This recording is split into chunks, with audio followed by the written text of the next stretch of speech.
నారాయణ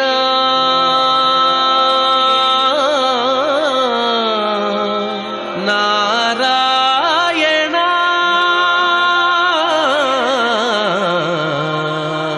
నారాయణ నీ నామమే గతిక కోరికలు మాకు కొనసాగుటకు నారాయణ.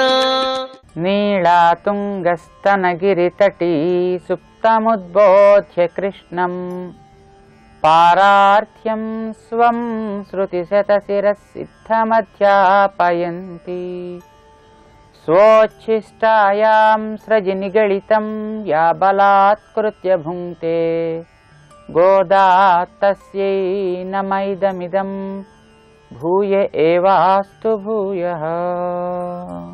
ప్రియ భగవద్బంధువులారా, ఇంతవరకు మన ధనుర్మాస వ్రతంలో ఒక భాగం పూర్తయింది. ఇక రెండవ భాగం ప్రారంభమవుతోంది. ఈవేళ 16వ రోజు. 15 దినాలు ఇంతవరకు పూర్తయింది. ఇక ఒక నూతన అధ్యాయం మనకి ఆరంభం కాబోతోంది ఈవేళ నుంచి అన్నమాట. ఇంతవరకు మన గోపీ జనమంతా కూడా లేపవలసినటువంటి తమతో చేరకుండా మిగిలినటువంటి వారందరినీ కూడా లేపుకుని శ్రీకృష్ణ భవనం దగ్గరికి చేరారు. ఇది శ్రీకృష్ణ భవనమా? కాదు, నందగోప భవనం అంటేనే కృష్ణుడు కూడా ఇష్టం. ఆ నందగోప భవనం దగ్గరికి చేరారన్నమాట. ఇక పైన ఆ లోపల ఉండేటువంటి వారిని మేల్కొల్పడానికి మన వాళ్ళు ఉద్యమిస్తారు. మానవ జీవితం ఒక ఆశ్చర్యకరమైనటువంటిది. తానెవరు, ఎందుకు ఇలా ఉన్నాను, బాగుపడాలి అనే ఒక తపన తనలో పెరిగినట్టయితే ఆ పెద్దలు చేరినటువంటి వారంతా కూడా వీడికి ఆచార్య సన్నిధానానికి కావలసినటువంటి మార్గం చూపిస్తారు. ఆచార్య సన్నిధానానికి చేరిన తర్వాత అప్పుడు ఆచార్యులు వీడి యొక్క లోపల ఉండేటటువంటి ద్వారాల్ని మంత్రం అనేటటువంటి తాళంతో తెరవడం ప్రారంభిస్తారు. ఇలాగ చేరడానికి మొట్టమొదట వీడికి కారణం పెద్దల యొక్క మాటలు వినడం కనుక అది పక్షుల అరుపుతో తెల్లవారడాన్ని సూచిస్తుంది. అంటే వీడిలో బాగుపడాలని కోరిక మొట్టమొదటి ప్రధానం. ఈ కోరిక లేకుండా మిగతావి ఎన్ని తన చుట్టూ అనుకూల వసతులు పరిస్థితులు ఉన్నప్పటికీ కూడా వీడు బాగుపడడానికి అవకాశం లేదన్నమాట. భగవతత్వం లేకపోవడం ఎప్పుడు భగవతత్వం మన చుట్టూ ఉండనే ఉంటుంది. మనకి లేనిది దాని యందు విశ్వాసం. దాన్ని కలిగించే వాళ్ళు జ్ఞానులు. కనుక నువ్వు భగవంతుడి కంటే ముందర ఆ భగవతత్వాన్ని నీకు చూపించి విశ్వాసం కలిగించి నీ కర్మల్ని క్షయం చేసుకోవడానికి తగినట్టుగా నీ ఆచరణని సంస్కరించి నీలో ఒక విశ్వాసాన్ని ఏర్పరిచి పొందాలనే తపనని కలిగించే జ్ఞానుల యొక్క సహవాసం కోరవలసింది. అదే జీవితానికి చరమమైనటువంటిది, ప్రధానమైనటువంటిది అన్నమాట. అది మన ఆండాళ్ళ తల్లి మనకి చెప్పింది. నందగోప భవనాన్ని మన వాళ్ళంతా చేరాలి. నిన్న రాత్రి కృష్ణుడు వీళ్ళందరికీ చెప్పింది, అంతా కలిసి మా భవనానికి రండర్రా, అక్కడ మీకు కావాల్సిన ఇస్తాం అన్నాడు. కనుక అందరినీ లేపుకుని ఈవేళ వీళ్ళంతా ఇక్కడికి చేరారు. అయితే అక్కడ ఒక ద్వారపాలకుడు ఉన్నాడు. వాళ్ళకి పెద్ద ప్రాకారం కనిపిస్తోంది. ఆ ప్రాకారం దగ్గర ఒక పెద్ద ద్వారం, అక్కడ ఒక పాలకుడు ఉన్నాడు. అక్కడి నుంచి కొంచెం చూస్తుంటే లోపలగా మరొక ద్వారం కనిపిస్తోంది. అక్కడ ఒక ద్వారపాలకుడు ఉన్నాడు. అక్కడ ఒక పెద్ద ధ్వజం కూడా ఉందన్నమాట. అది చాలా ఎత్తై ఉండి దూరంగా ఉండే వాళ్ళందరికీ కూడా ఇది ఫలానా వారి గృహం అని తెలియజేసే ఒక గుర్తుగా ఉందన్నమాట. ఇది ఒక అందమైనటువంటి సన్నివేశం. శ్రీకృష్ణుడు ఆ ఊరిలో ఉండేటువంటి వాళ్ళందరికీ కూడా పగటిపూట కనిపించడు. ఆయన ఊళ్ళో అడవుల్లో తిరుగుతుంటాడు. పశువులు అంట రాత్రే కనిపిస్తాడు. రాత్రి కృష్ణుని సేవించుకోవాలనుకునే గోపికలంతా కూడా వెళ్ళి అక్కడ చేరాలి అని అంటే అన్నిళ్ళు ఒకే రకంగా ఉంటాయి కదా. పొరపాటున ఒక ఇంటికి ఇంకో ఇంట్లోకి వెళ్ళిపోతే మరీ ఇబ్బంది కదూ. అందుచేత కృష్ణుడు రహస్యంగా తనని చేరాలనుకునే వాళ్ళందరికీ ఒక గుర్తు ఏర్పాటు చేయాలి అని అనుకున్నట్ట. అలా అనుకుని వాళ్ళ నాన్నగారి దగ్గరికి వెళ్ళి, నాన్న నువ్వు ఈ ఊరికంతటికీ నాయకుడు కనుక మిగతా వాళ్ళంటిలాగే నీ ఇళ్ళు ఉంటే ఏం లాభం కనుక నీ ఇంటికి ఒక గుర్తుండద్దా?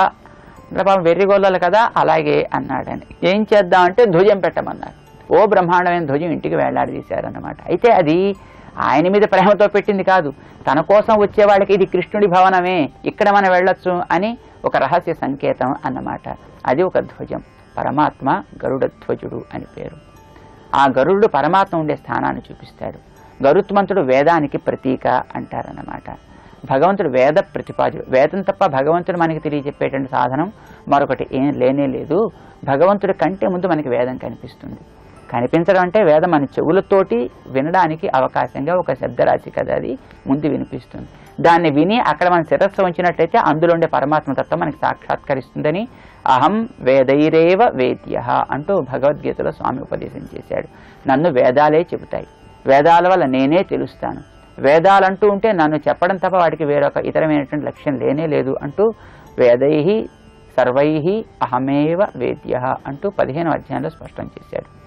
ఆ వేదాల వల్ల ప్రతిపాదించబడే పరమాత్మతత్వం గరుడ ధ్వజమై గరుడ ధ్వజాన్ని తనకి వాహనంగా గరుడిని తనకి వాహనంగా కలిగి సాక్షాత్కరిస్తుంది అంటూ మన వాళ్ళు సూచిస్తూ ఆలయాల్లో లోపల దేవుణ్ణి చూడాలని వచ్చే వాళ్ళకి అంత దూరం నుంచే ఇక్కడే ఉన్నాడు స్వామి అని కనిపించేట్టుగా ఎత్తుగా ధ్వజస్తంభాన్ని ఏర్పాటు చేస్తూ ఉంటారు.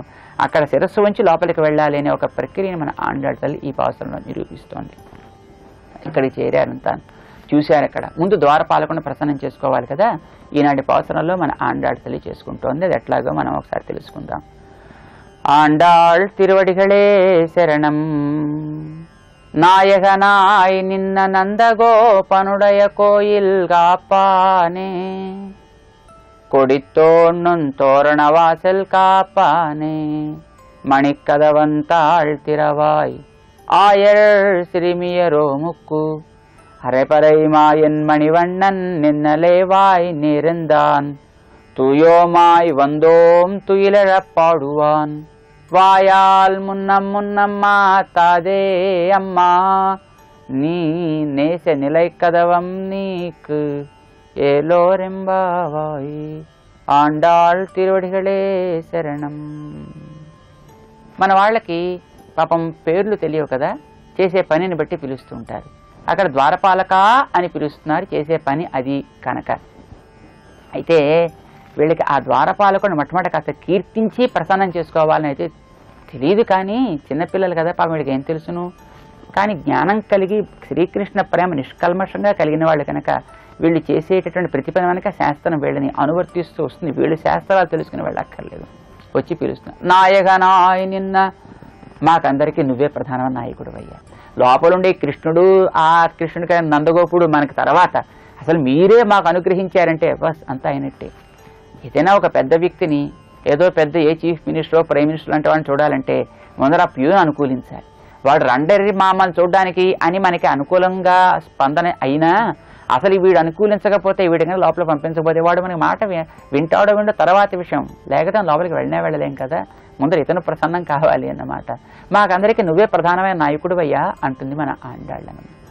భగవంతుడిని చేర్చే వాళ్లే మనకి మొట్టమొదటి నాయకులు, వాళ్లే మన ద్వారా. అలా అట్టే పెట్టి నాయకనాయ నిన్న నందగోపన్, నాయకుడైనటువంటి వాడు మాకందరికీ నందగోపుడు. అతని యొక్క ద్వారా నువ్వు కాపలా కాస్తున్నావు అంటే నీకెంత గొప్ప స్టేటస్ అయ్యా, నీకెంత గొప్ప అధికారం ఇవ్వబడింది. ఆయన భవనాన్ని నీ మీద విశ్వాసంతో నువ్వు రక్షిస్తావు అనే విషయంతో నేమి పెట్టాడే. అలాంటి నందగోపుడు యొక్క కోయిల్ కాపానే, ఆయన యొక్క భవనాన్ని అంతటిని కూడా కాపలా కాసేటువంటి వాడా అని పిలిచారు.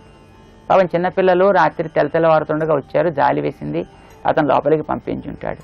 ఆ లోపల ద్వారం దగ్గర మరో ఆయన, ఆయన ధ్వజాన్ని కాపలా కాస్తున్నాడు.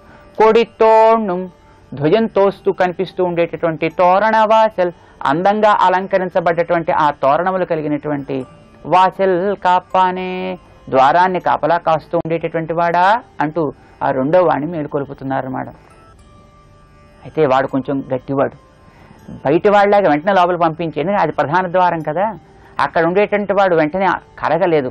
ఎవరు మీరు, ఎందుకు వచ్చారు మీరు ఇక్కడికి, ఈ రాత్రిపూట ఎందుకు వచ్చారు, ఇంతమంది ఎందుకు వచ్చారు, ఇలా ఎందుకు వచ్చారు అన్నట్టుగా అతను వీళ్ళని ప్రశ్నించడం ప్రారంభించాడు అనమాట. కొడి తోరణం తోరణ వాసల్ కాపానే, ఏమయ్యా నాయనా కాస్త తలుపు తీవయ్యా, ఏం కావాలి మీకు, మణికదవంతాళ్ తిరవాయి, మణులతోటి పూంచబడ్డ ద్వారాన్ని తెరవా అని వీళ్ళు ప్రార్థన చేశారు. శ్రీకృష్ణుడు రసికుడు అని గతంలో మనం తెలుసుకున్నాం.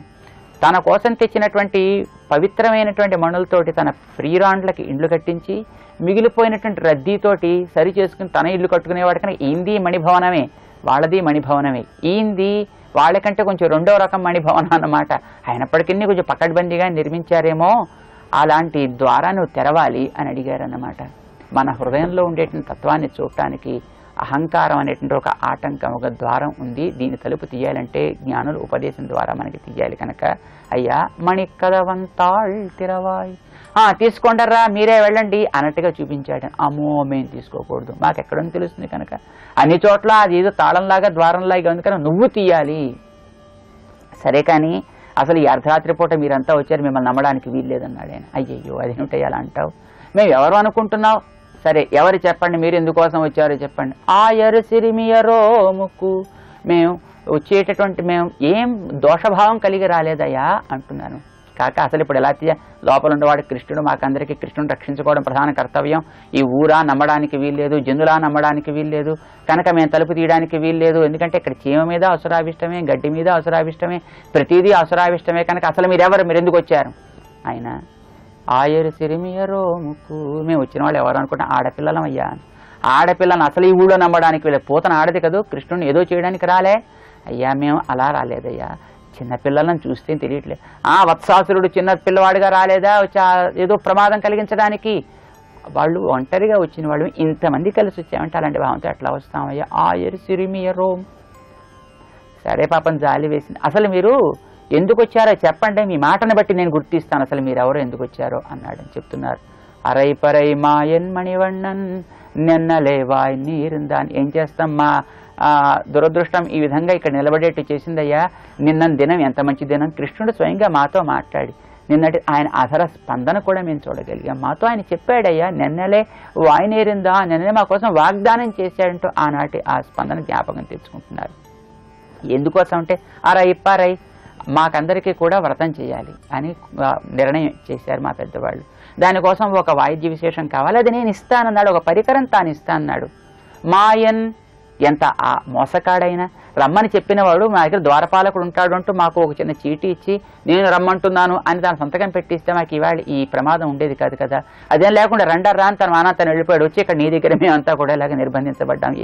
మాయన్ ఆశ్చర్యగుణం కలిగిన వాడయ్యా అంటూ ఆయన యొక్క మోసకారితనాన్ని మన వాళ్ళు కొంచెం చెప్తున్నట్టుగా అత్యంత ఆశ్చర్యకరమైనటువంటి గుణాలు కలిగిన వాడు స్వామి. నిన్న మా కోసం భగవంతుడు మన కోసం గతంలో ఎన్నో వాగ్దానాలు చేసి ఉన్నాడు, అనుగ్రహిస్తానని పెద్దల ద్వారా చేరినట్టయితే అంటూ జ్ఞాపకం చేసుకుంటున్నాడు. సరే కానీ ఇంత తెల్లవరగట్టు ఎందుకు వచ్చారా అని పరికరం ఇస్తానంటేను, ఫోన్లండి అసలు మీరు స్నానాదులు గట్రా పూర్తి చేసారా, పరిశుద్ధులై వచ్చారా, తూయోమా ఇవందోం అన్నారు మన వాళ్ళు.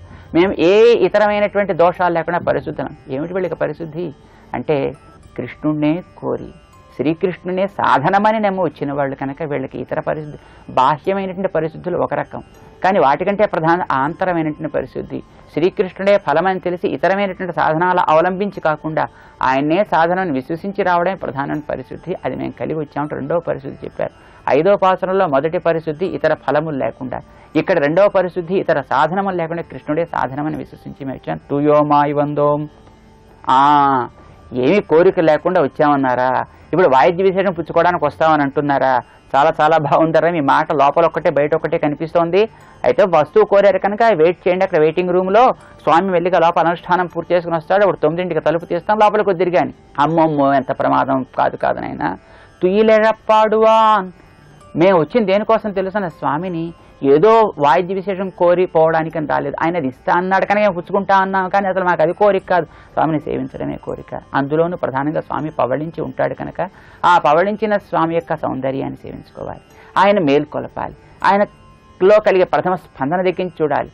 ఆయన కదులుతుంటే, నేత్రాలు తెరుస్తుంటే, లేచి కూర్చుంటుంటే, అడుగులు వేస్తుంటే ఇది సేవించుకోవడం తప్ప మాకు ఏదో కోరికలు కోరిపోవడం, ఇతర క్షుద్రమైనటువంటి కోరికలతో ఆయన విడిచిపోవడం కాదయ్యా. కనుక తుయ్యిలేడప్పాడువా ఆయన మేల్కొలపడానికి వస్తే మరి ఇప్పుడు కావద్దు, మరి ఇప్పుడు రమ్మంటావయ్యా అన్నారు మన వాళ్ళు. తుయ్యిలేడప్పాడు ఇంకా ఏదో మాట్లాడబోయాడు ఆయన. అయితే వాయాల్ మున్నం మాట్లాడే, నువ్వు మొట్టమొదటి బాబు నువ్వు వాదనలు ప్రారంభిస్తే మేము నీతో ఆర్గ్యూ చేయలేం, నువ్వు మొట్టమొదటి వాచ ధర్మం మాట సహాయం చేసి పెట్టు కదా, నువ్వు మమ్మల్ని లోపలికి పంపించు అన్నారు. పాపం చూస్తే నిజంగా అమాయకుల్లాగే కనిపించారు వీళ్ళు. అమ్మా హే స్వామిన్, మాకందరికీ నువ్వు స్వామివి కదయ్యా, నీవే మమ్మల్ని అడ్డితే ఎట్లాగా అంటూ మన వాళ్ళు నేసనిలై కదవం నీకు, అయితే తీసుకోండి అంటూ తాళాలు ఇచ్చాడు వాళ్ళకి. బాబు ఆ తాళాలు మేం తీసుకుంటే తెరవబడేవి కావు, తలుపులు మేం తీస్తే తెరిచేవి కాదు, నీవే తీయాలి.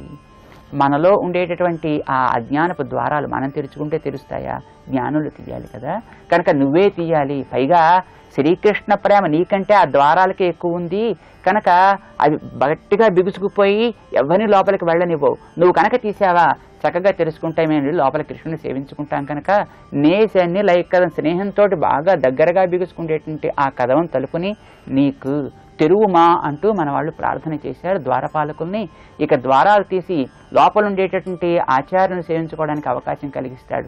ద్వారాలు తీసి లోపల ఉండే నందగోపుణ్ణి సేవించుకునే అవకాశం మన వాళ్ళు కలిగిస్తారంటే ఆచార్య సన్నిధానానికి చేరడానికి కావాల్సినటువంటి యోగ్యత ఇంతవరకు ఈ 15 రోజుల్లో మనకు కలిగింది అని అర్థం అన్నమాట. అంటే మన జీవితంలో ఇక్కడికి ఒక మైలు రాయి పూర్తయింది, ఒక భాగం పూర్తయింది అని అర్థం.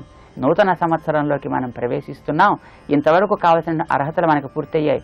ఇకపైన ఉత్తమమైనటువంటి యోగ్యత మనకు లభింపచేసేటటువంటి ఉత్తమ ఆశయాల్ని మనం పొందడానికి తగినట్టుగా, ఉత్తమ ఫలాన్ని పొందడానికి తగినట్టుగా నూతన సంవత్సరం మనకందరికీ ప్రారంభం కాబోతోంది.